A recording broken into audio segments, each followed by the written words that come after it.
Hello, welcome back. You are listening to another episode of Mums on a Mission, and I am your host, Julie Hatch.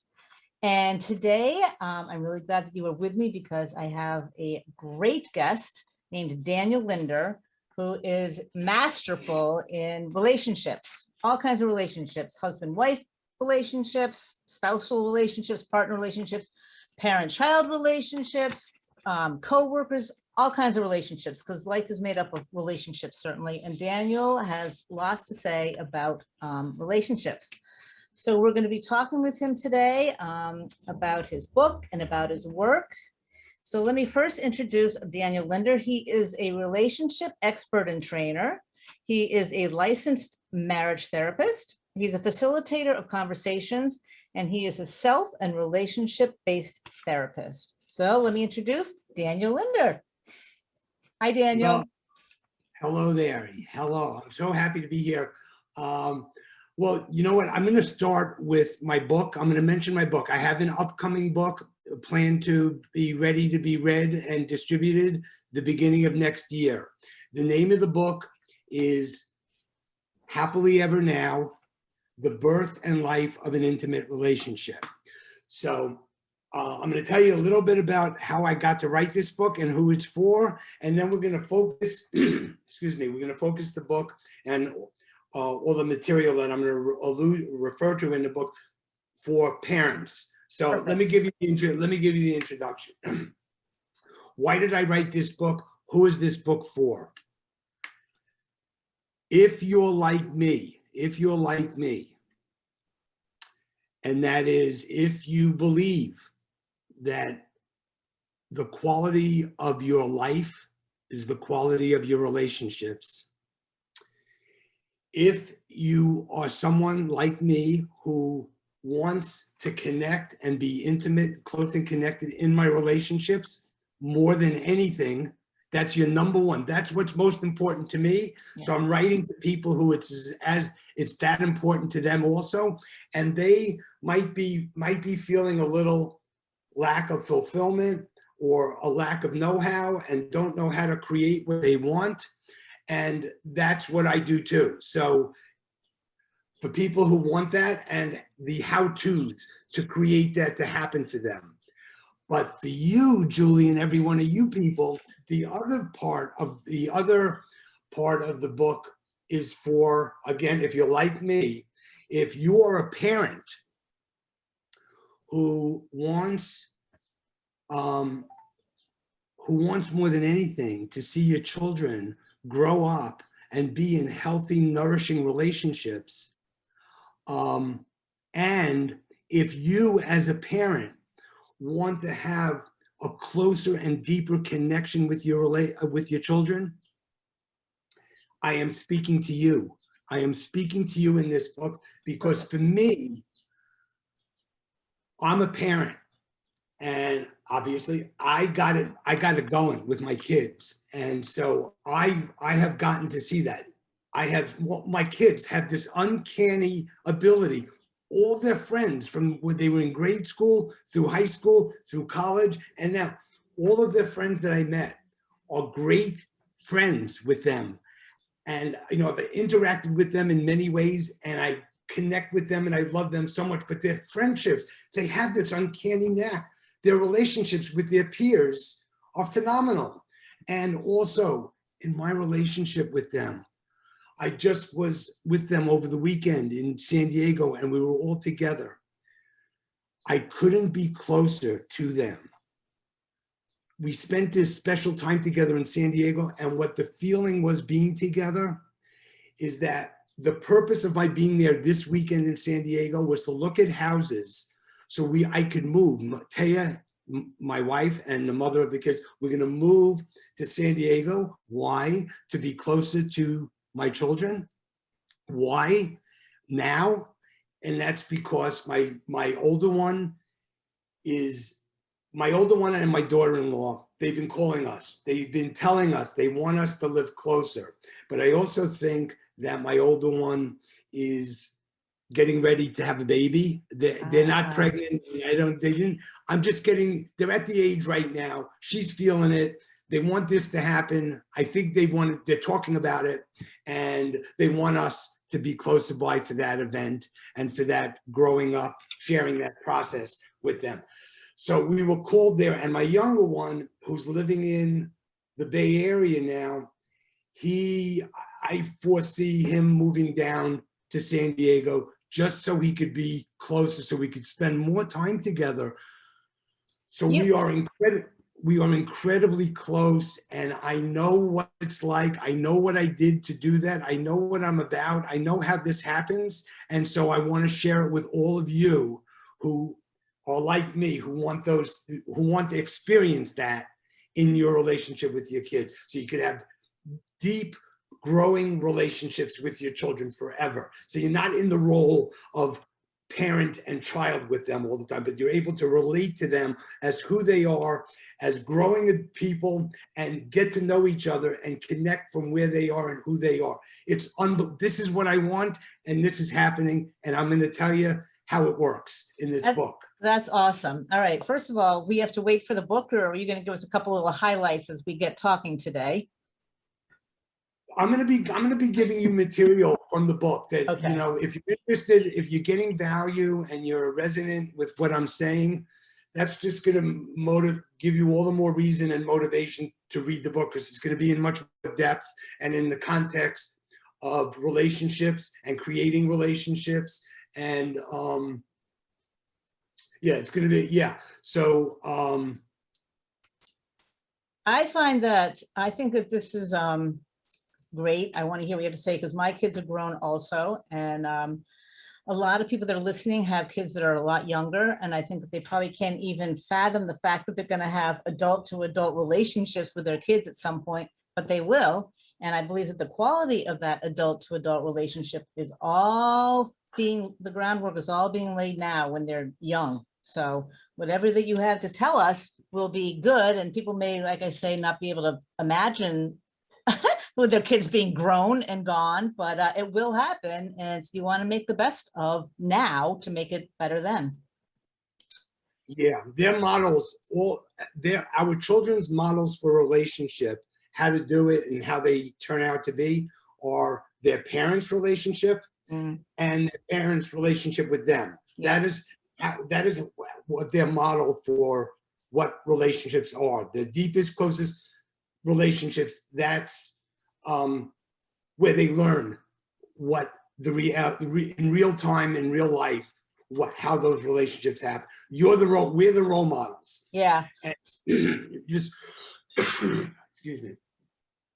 One other thing that I may have mentioned before, that the overriding theme of this book about relationships is really about platonic intimacy. Okay. So platonic intimacy is not related to sex or romance or couples per se.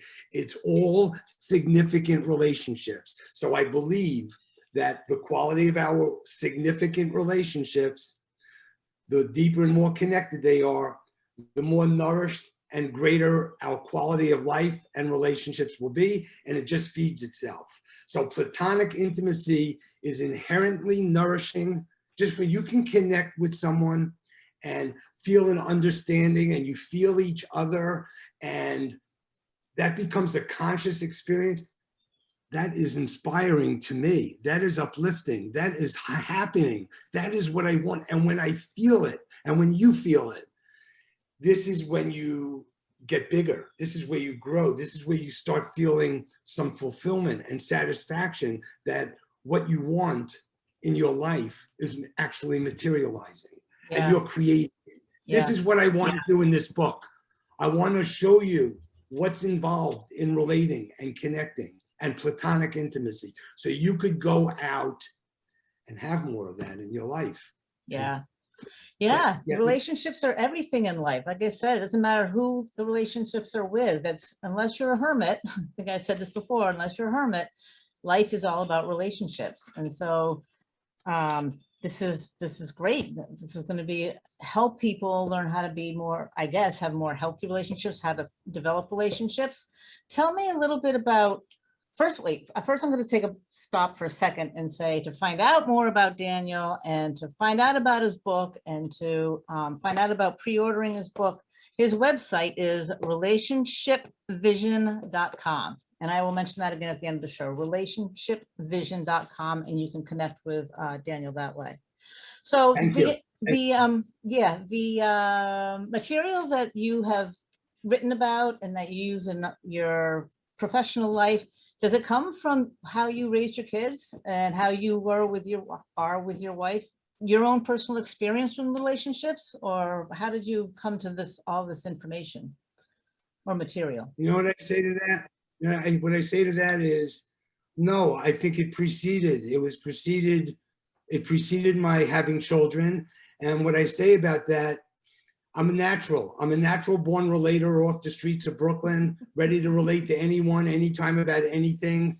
And I listen too. So I'm a relationship ever since I was 5 years old. I remember being around people and just being riveted and drawn into how they talk to each other, how their relationships go, whether they're close and understanding each other, or whether there's a lot of stuff in the space, tension and unexpressed stuff.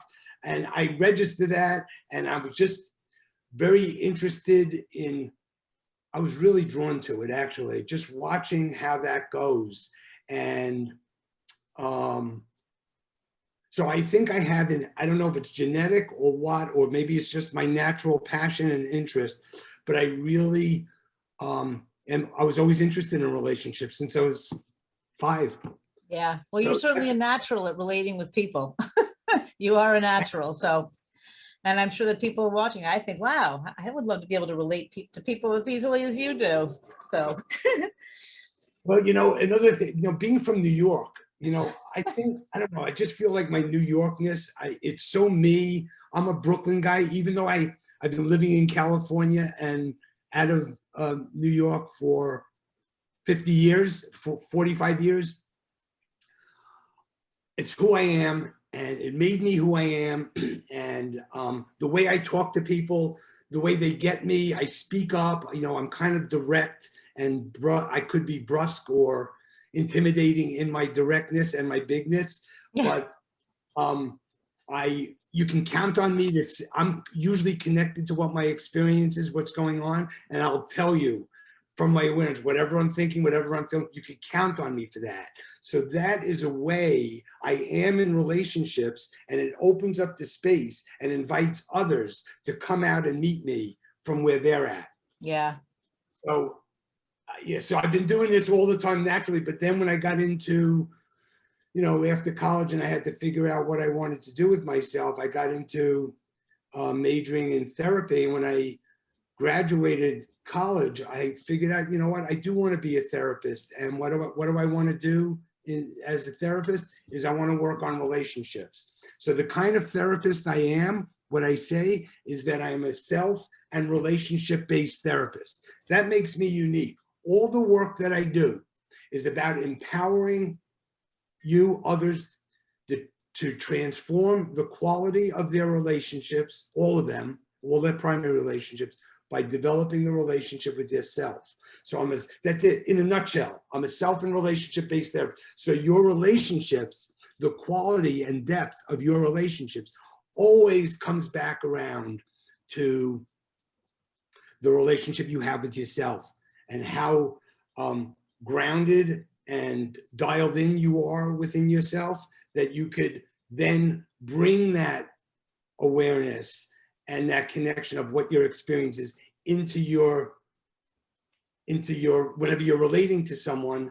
And if they are similar in their development of their relationship with themselves, we're going to have something going. If you got two people with strong relationships with themselves or developing relationships with themselves, the potential for connection is much, much greater. And you can create the connections. You could be much more creative and proactive and really enjoy the process more when you know what you're doing a little bit. So it's not just, it doesn't just happen when you have a relationship with yourself, but having a relationship with yourself is kind of the prerequisite in order for you to be creative and apply these tools and develop these skills it only works if there are two separate autonomous selves Yep. who build a bridge of understanding that I- make them and us. Okay. I understand that. I get it. I feel like I'm a pretty mindful, aware person. So I certainly understand the importance of self, with a capital S especially. But I also can imagine that back when I had little kids, when there was no time for myself with a small s or a big S, how do you tell, especially, well, anybody, but I'm thinking particularly to busy mothers, how do they, what's the first step in developing a relationship with yourself?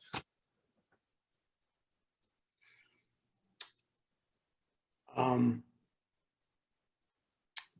I'm going to try to be very as simple as I can be, and not using like getting too into academic or psychobabble stuff.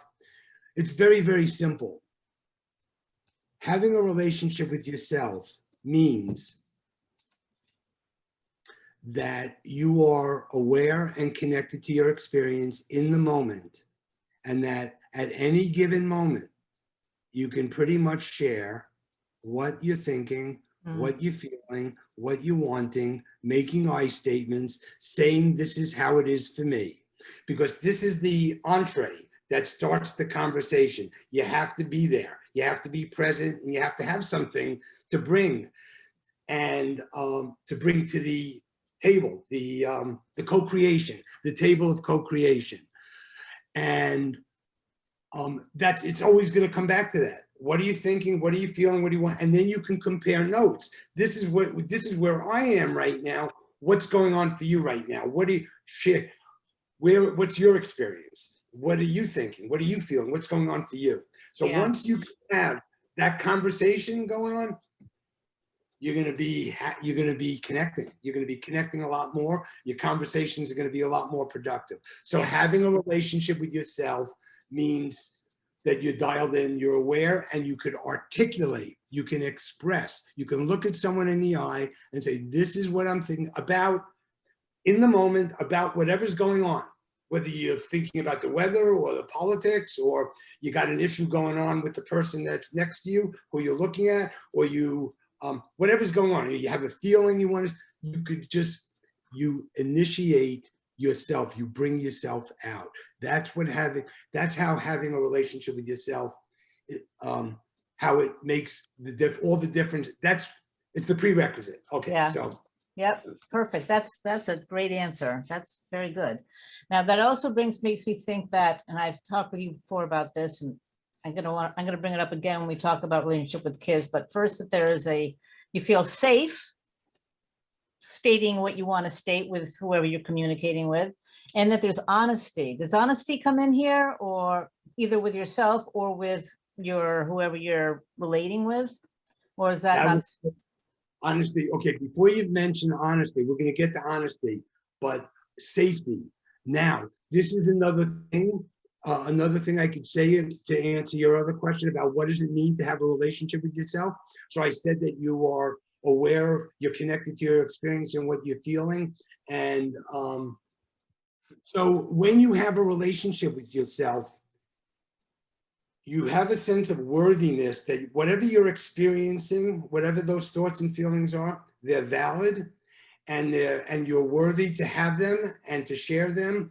And so there's a natural safety that builds up, an inherent safety that, because it's who you are and it's the true experience that you're going through, it's the truth. To seek the truth in yourself set you free. Safety becomes a non-factor. It doesn't matter how the other person's going to respond to you, because you are in your body being fully expressive and at one with your experience. So it's inherent safety. It's built in. When you have that, when you have that internalized sense of safety, then it's not a problem being honest and real and taking risks, because it's the truth. It's just what that's what your experience is, and that is what you want from the other person. You want the other person to feel the same level of safety in themselves, so they could be fully open and honest with their experience with you. Yeah. So honesty, when you have a relationship with yourself and you feel that internalized sense of safety, it's going to be much easier for you to be honest as a standard way of your MO in the world. And it's also going to be easy for the other person. It's going to just be easier to be honest and real. There's less exposure, less risk, or I'll put it another way, you'll feel much more confident and secure to take risks, to get out of your comfort zone. As long as you're telling the truth, you're leading with yourself. Yeah. This is who I am. This is who I am. This is what I'm about right now. This is what's going on for me right now. And I want the same for you. I want to know you. I want to see you just like I want you to see me. I want you to understand and feel you just like I want you to understand and see me and feel me. So honesty goes along. When you have that, it's much, if you don't have a relationship with yourself and you're reliant on others to feel worthy and feel good about yourself, then your safety is going to depend more on how other people respond to you. And you're not going to be as open and honest as you're in your MO. So it all goes back to your relationship with yourself. Honesty, relationship with yourself, safety, honesty. I can just go on nodding and nodding and smiling because this also it's important for us adults to know this and how to relate to each other and how to relate to our kids. But for our kids, if they could get this message when they're young from us, if we adopt what you're talking about and relate that to our kids, and their kids can grow up feeling safe and honest and worthy and all that, we're way ahead of the game. That's right. And the way to do that is the parents, the role models for relationships, they're doing that naturally, second nature. They're doing that because they're evolved or they've learned how to. And that's where they learn from the parents. Absolutely. The other thing was that they learn from how you relate to them. So if you have a relationship with yourself and you're talking to your kids and you're able to do what I said, to say be connected to your experience and say what you're feeling and open up the space for them to do the same, that's how they learn to do it. Yeah. Then it becomes second nature. They pick it up, absorb it, and internalize it from you. Exactly. Right on. Yeah. So what you are teaching, well, everybody, but I think I'm going to take it to the parent level. What you're teaching the parents is just invaluable. I hope that everybody buys your book, which is called Happily Ever Now, The Birth and Life of an Intimate Relationship, which is can be found in a couple of months or can be pre-ordered on Daniel's website, relationshipvision.com. All right, so what else do we want to talk about here, Daniel, in terms of more information, what's in your book? Well, you know what I thought I was going to talk to you about today in the context of parenting and parent-child relationships is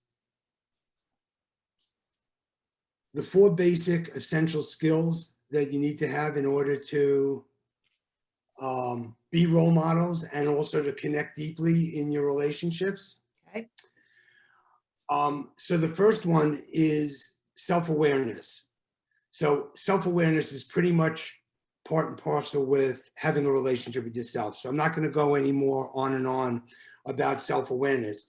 So that means the same thing as having a relationship with yourself. Being self-aware is conscious and connected to what is happening inside of your body and your head and your heart, and being able to express that and make it known and articulate it. The other skills, these are really important. Like, I don't think these ever get enough airtime. Like, so what do you need? What skills do you need to have a deep, intimate, productive, and meaningful conversation? Okay, these are the 3 other skills. The first one is the first one I said self-awareness. The other ones are self-disclosure, asking questions, and listening. Okay, now understand that I'm prefacing this conversation by saying that these are skills that have to be honed and developed. And in order to be a good creative relator and connector, you have to be able to share what your experience is. You have to be able to say what is going on inside of you. So, and you need to have a level of proficiency. It takes practice. You have to hone and practice these skills. Self-disclosure, asking questions, and listening. What does that mean? A little bit. Now, if I'm going on too much about this, let me know or intercede, ask me No, it's questions. good. Good. Okay. Self-disclosure. See, for me, I'm a natural. I'm off the streets of Brooklyn, so all I do is disclose. I just tell people, I just talk, and I let people know everything what I'm thinking, whether they like it or not. I just let them know where I am. That's just how I am. But so I'm naturally good at self-disclosure. Other people who are not New Yorkers or other people that grew up differently, it's more of a stretch to self-disclose for a lot of reasons, because they don't have that relationship with themselves. They're not as aware of what their experience is. They may not feel safe. Most of it is, I think the most common stumbling block around self-disclosure is having access and connection to what your experience is, emotional access, just access and awareness of what your experience. If you don't have that awareness and that groundedness within yourself, you're not going to have anything to self-disclose. Yeah. You're not going to be, what are you going to say? It's just going to be surface. It's going to be indirect. It's going to be impersonal. Yeah. The idea here is, this is about being really personal. Platonic intimacy is about a personal connection. Now, and one of the skills that you need is self-disclosure. So if you're not connected, you're not going to be able to bring your experience, make it alive, and make it part of a co-creative process. Yeah. So okay. And then when you do, and you have that ability to bring your experience into the conversation, that's where the magic happens. But you have to have something to bring to the table. You have to have something. You have to have some substance. You have to have some juju. You have to have some chi, whatever. There's a lot of words. Juju, that was a good one.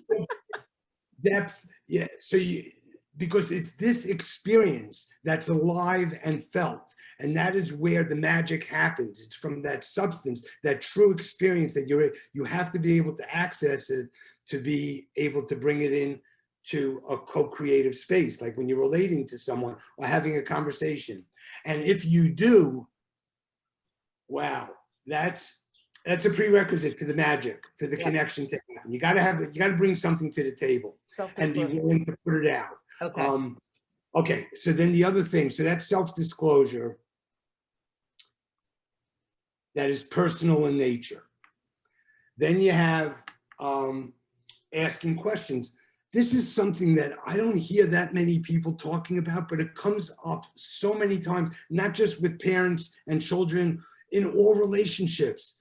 There is an art to asking questions. And if you ask good questions and questions that bring people have to connect with their experience, the answer. They have to like maybe pause a minute. When you could ask not probing, I don't like the word probing, but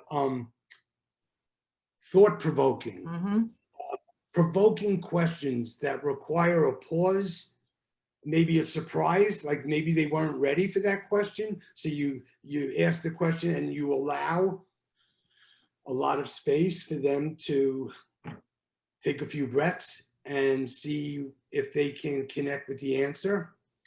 And I'm telling you that the better questions you ask, the better answers you're going to get. And the better answers you're going to get, the stronger connection you're going to have, because a good question warrants a good answer. So when there's a good answer to a good question, you feel good.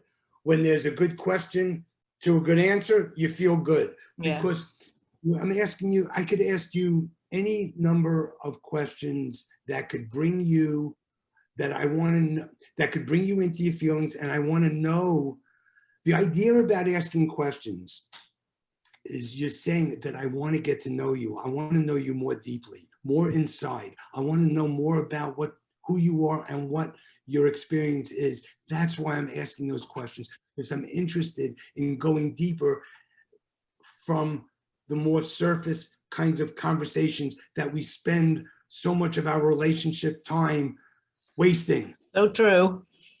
Yeah. So the questions I have learned, I don't think I'm a natural good question to answer. I am curious to always to go deep, but I think, you know, in graduate school and doing therapy, that's what I do. I ask questions. I ask very deep, probing, personal questions that people may not even be aware of the answer at the time, or may not be that comfortable going into that place. But that's those questions, you know what?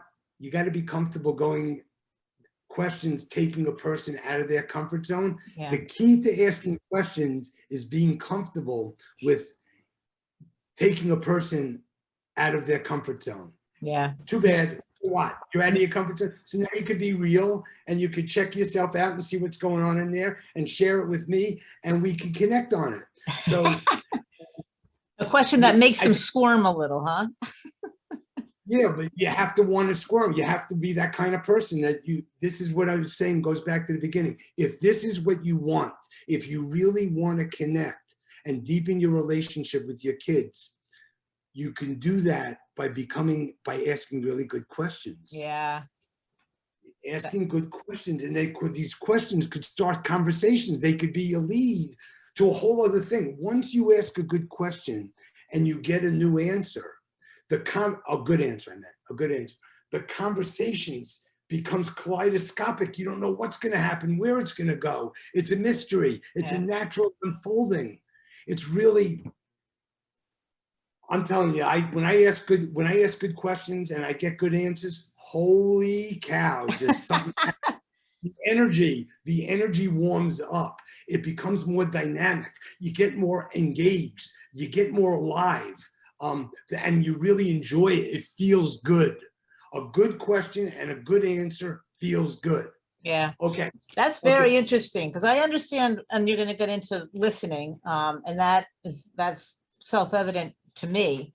But asking a good question, I'd never really thought about that, and that's really interesting. And that, I think it makes sense what you're saying and how important that is to really be able to connect with somebody to get into what's really important, not the, like you say, not the superficial kind of stuff.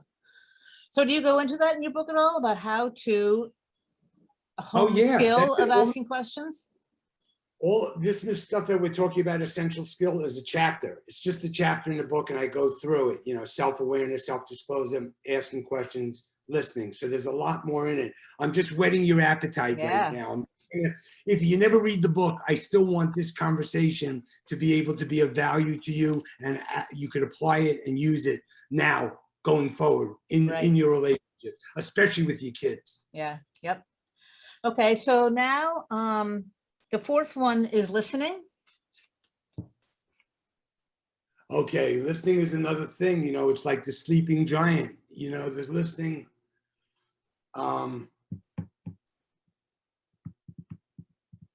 How well do you listen? Listening is an art, and the better you listen, there's no doubt there's a correlation between how well you listen and the depth of the connections you have or create in your conversations and in your relationships. Listening is underrated. It's underrated. Listening doesn't get enough airtime. Like I feel personally, I feel like I'm a really good listener. When I listen, I'm really into listening. Not only am I a good listener, I'm really into listening. And when I'm listening, I feel more engaged than when I'm talking. Yeah. Listening, active.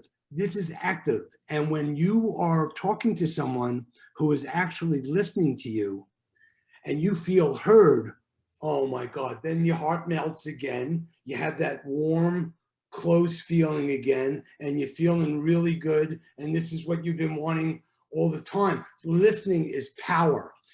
It is so, the experience of being heard happens when you're a good listener.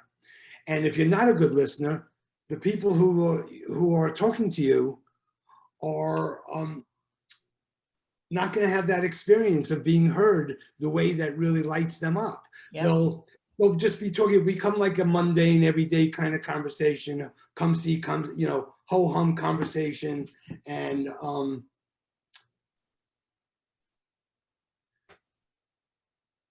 when I am listened to, when I experience this all the time. I just experienced this, you know, a couple of weeks ago, when I was in the speakers intensive with Rachel and Data, and it was Friday, Saturday, and Sunday. And on Friday and Saturday, there was a variety of things going on. I was triggered and upset and stuff going on, and I was having a really hard time Friday and Saturday. So during a break on Saturday, my brother-in-law, who I'm very close with, called me. And usually in our dynamics with me and my brother-in-law, Bruce, usually I'm listening and he's talking. That's the role I take with him. But today, this time on Saturday, when I was really in a funky place, I wanted to talk. And this only works if he could listen and he could drop himself, you know, he could get off all of his own stuff and open up the space and just be attentive and listening to me 100%. Usually that's not possible, but this day it was. He was able to drop his stuff and listen to me. And I unloaded for like 10 minutes, all this stuff that was going on inside of me. And I just, at the end of it, I just acknowledged him profusely for how good it felt that he was listening to me, and I was able to vent and rant and get it all out. But it felt so good because he was really listening to me. He didn't have to say he was listening to me. I felt he was listening to me. Yeah. I felt he wasn't, you see, the listening is an energetic thing. Yeah. It's not verbal. Yeah, yeah. And it's just so powerful and magical. So and when I'm listening to you or anyone else who's talking and I'm listening really like attentively, they'd like to talk to me more. They like to open up to me more, and they appreciate me more. Yeah. It is. Sorry for interrupting. It is, but I would agree that it's very energetic. You can definitely get a feeling for, you know, when somebody's not listening to you, even if they're looking at you, you can still tell whether they're really listening to you or they're not listening to you. And yeah, you can feel.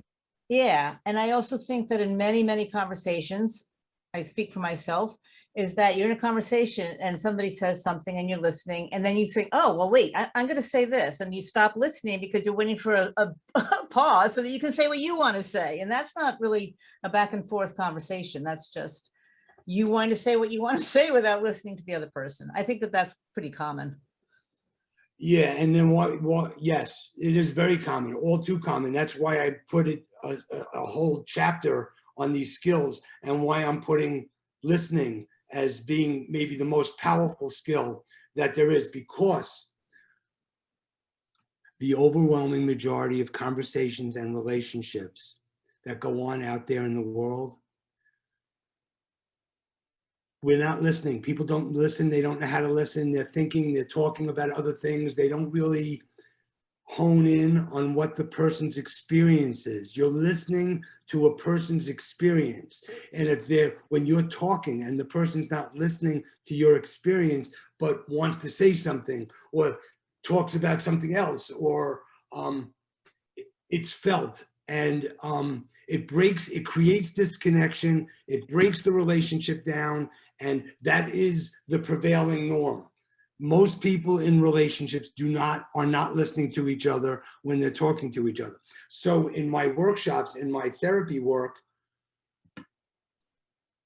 we spend time on training about listening. You have to listen. If you're going to be intimate and have deep connect, you have to be able to listen. You have to be able to totally hone in on the other person's experience, just what they're saying, and you don't say anything. You're just listening. It's so full. I am so engaged when I'm listening. I can't tell you that the statement that I'm making is so true that I feel more engaged when I listen than when I talk. Yeah. I really do. It's like, wow, it's just a wild thing. So there's potential in each one of these skills that if you want to practice in your relationship with your kids about anything, whatever comes up, practice these skills and see what happens. Just see what happens. Yeah, I do. I try to stress that to parents, the importance of listening, because for one thing, it makes kids need to feel heard. And I think that many people grow up to be adults and they never felt like they were valued or heard, or they were just, they were just kids, go play, you didn't count. But to be heard, which means putting your cell phone down, closing the computer, just like you say, just this, be focus and pay attention to them and listen. It doesn't have to be for very long, because I also think that when a child is speaking, even though you may think that it's really not important, if they're speaking it, then it is important to them. I really feel strongly about that. And it's not hard to just zip it and listen. And it doesn't have to be for a long period of time, just for 3 or 4 minutes, however long the child needs to be listened to. So I completely agree with you. Okay, not only do you agree with me, but you hit the nail right on the head by correlating listening with a sense of value. So when I'm listening to someone, they feel valued. When I'm really listening, you are saying while you're listening, I am interested in you, what your experience is of value, you're important to me, and I want to know. So it does go. So, and it goes the other way too. If you're not listening, they don't feel as valued. They don't feel as acknowledged. They don't feel that like you care. They're going to get what they need in that relationship. Yeah. Yep. Value. Listening makes people feel like they're valued. Yep. What they're saying matters. Yep. Oh, it's so true. It's so true. It gives me goosebumps because I just feel so strongly about that. All right, Daniel, we are going to have to wrap this up because it's about the time at the end of the time. Is there anything else you want to quickly interject or add at the end to finish off? All I can say is that I feel really good about focusing and targeting this conversation the way we did, because I feel like I got everything I wanted to impart or share about from my book. I got everything I wanted out, and it feels very good. So this was really good, very tight. Yep. I got it all out. Well, you got a lot of good stuff to say, that's for sure. So for everybody who is interested, Daniel Linder, his website is relationshipvision.com. His new book is Happy Ever Now, The Birth and Life of an Intimate Relationship. So that's it for this episode, friends. Thank you so much for listening. Make sure you subscribe to the show, write us a review, share with friends, share with parents, and connect on Facebook, Instagram, however we can connect would be great. So thanks for listening, and I'll see you next episode.